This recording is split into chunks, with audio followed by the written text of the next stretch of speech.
He thought he'd finally found peace after years of chaos. But when calm settles too easily, sometimes it's just the silence before the storm. James met Emily at a charity fundraiser in Seattle. She was smart, funny, confident.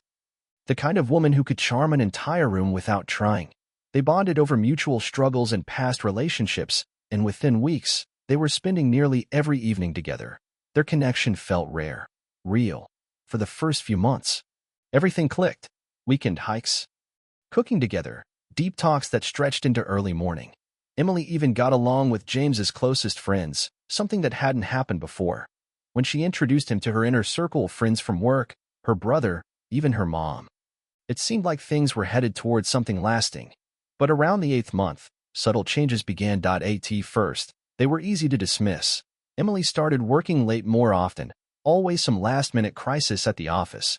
She began wearing a different perfume, one James hadn't smelled before. When he asked who she was texting during dinner, she'd mention names he didn't recognize. Just new coworkers, she'd say with a shrug. He wanted to believe her. Conversations grew shorter. Touches grew rarer. Her smile, once soft and effortless, now felt strained, like a performance. Still, James gave her space. He knew what it was like to feel overwhelmed by life, and he didn't want to be the suspicious boyfriend. Maybe he was overthinking. Maybe not. But in his gut, something had shifted. He just didn't know how deep the fracture went. It happened on a quiet Tuesday night. James had finished work early and decided to surprise Emily with takeout from her favorite Thai spot. When he walked into her apartment, she was in the shower, music playing softly. Her phone buzzed on the kitchen counter. He wasn't snooping. He never had a reason to. But when the screen lit up, his heart stopped. The name read, Darren, work, but the preview of the message said, still thinking about that night at the hotel. Can't stop smiling. James stared at the screen, pulse rising. He unlocked the phone. The passcode hadn't changed. The thread was long, flirtatious, familiar. There were mentions of meetings that never made it to her calendar, of excuses crafted to cover time spent together. And worst of all, one message read, he's sweet, but I need a real man in my life. James sat down, phone still in hand. He didn't rage. He didn't cry. He read everything. Twice. He needed it to be real, not a misunderstanding. And it was real. When Emily stepped out of the bathroom, wrapped in a towel, she saw the phone in his hand. You went through my messages, she said, not shocked, annoyed. James looked up, calm but hollow. Is this a joke to you? She smirked, tilting her head. Come on, James. What did you expect? You're good for groceries and Sunday brunches. But I need passion. I need a man who actually makes me feel something. Then, as if rehearsed, she added with a smirk, you should thank me for not wasting more of your time.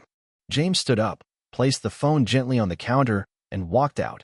Still reeling, James did what most would. He turned to his circle, the people he trusted.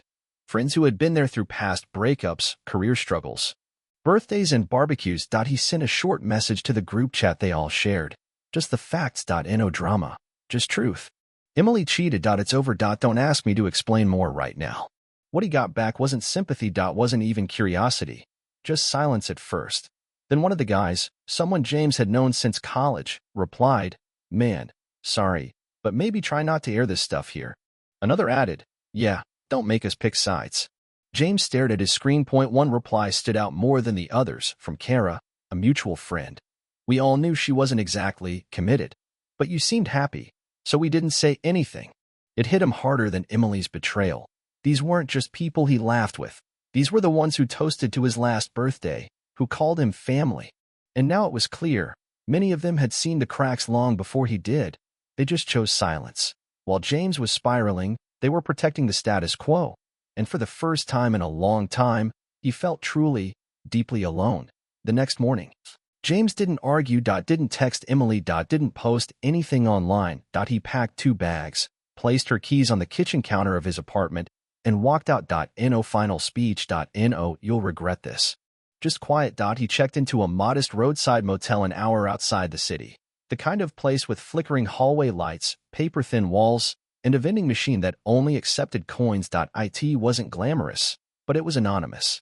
And that was enough. That night, for the first time in months, maybe years, he heard nothing. No buzzing phone. No small talk to keep the peace. No pretending.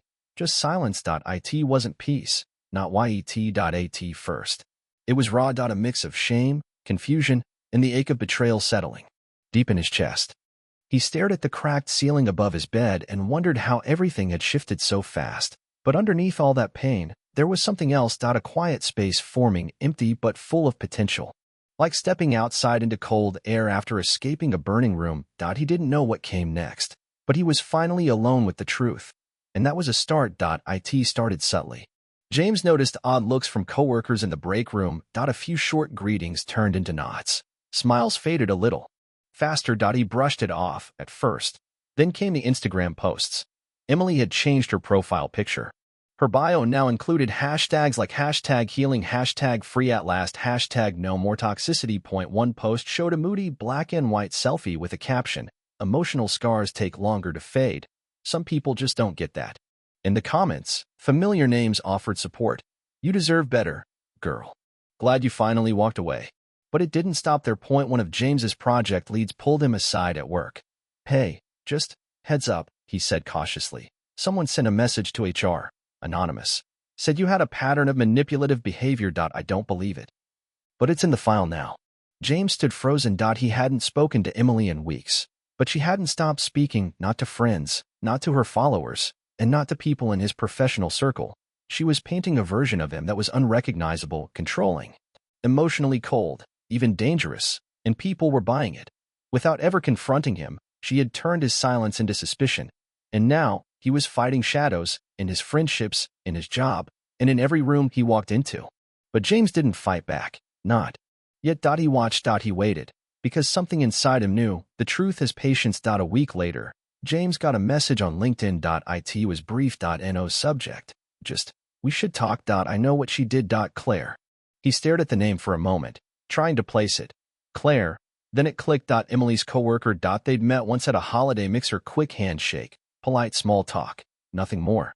They met for coffee that afternoon. In a quiet spot near the waterfront, Claire arrived looking uncomfortable, glancing around before sitting down. "I'm not here to cause drama," she began. "But what she's doing to you, she's done it before." Claire explained that Emily had a pattern. Every relationship ended with a scandal. She would provoke, cheat, then spin the story so she came out as the victim. She and Darren, her boss, they've done this before. At least twice. Different guys. Same routine. James listened silently. "She's good at this," Claire said. "The crying, the social media posts. She knows how to frame it, how to trigger sympathy. But this time, she messed up." Claire pulled out her phone and showed him screenshots, private messages, voice notes, even an internal HR memo Darren had tried to suppress about inappropriate workplace behavior. "You're not crazy," she said. "You're not the first. But maybe you can be the last." James didn't smile. He didn't gloat. He just nodded. For the first time in weeks, he wasn't alone. James didn't rush. He didn't rage post or start rumors of his own. He just worked, quietly, methodically. With Claire and a couple of others who had reached out after seeing through Emily's story, they gathered proof. Screenshots, messages, HR statements, testimonies. Claire even recorded a phone call with Emily where she admitted to controlling the narrative. To protect her image. Every lie, every manipulation. Documented. Then came the night of the annual company gala. A formal event, public, with both internal staff and industry guests. James hadn't planned to go, but this time, it wasn't about pride, it was about the truth. Emily was there, of course. Smiling, mingling. She clung to Darren like she'd won. And then, the room shifted. Claire approached the mic during the open remarks. She wasn't just Emily's coworker, it turned out, but a respected department head. She spoke plainly, professionally. And then she dropped the curtain. "This isn't personal," Claire said, "but I won't stay silent while people's careers are being destroyed by lies. What you're about to see is real, and it's not easy to watch." The projector lit up. Messages, voice memos, dates and contradictions. A timeline of deception. People gasped. Whispers swept through the room. Darren turned pale. Emily stood frozen, her face tight with disbelief. James said nothing. He didn't need to point one by one. People began walking away from Emily. Friends, co-workers, even Darren's wife, who had arrived quietly during the presentation, turned and left the room.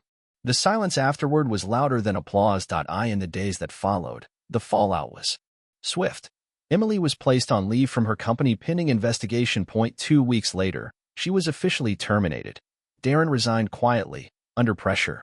Their names, once casually mentioned in company emails and social circles, vanished from the narrative like they'd never mattered. Her social media went dark. Posts deleted. Comments turned off. Friends who once cheered her on stopped returning her calls. Even her closest allies couldn't defend what had come to light.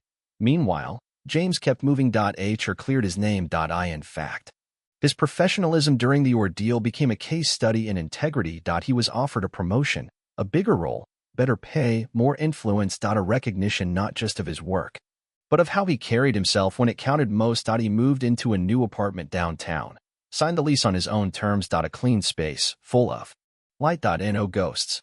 Eventually, someone new entered his life. They took it slow. No grand declarations, just honesty, safety, the kind of quiet connection that doesn't need to be broadcast to feel real. James never sought revenge. He didn't need it. He just survived. And the truth, quiet, patient, relentless, did the rest.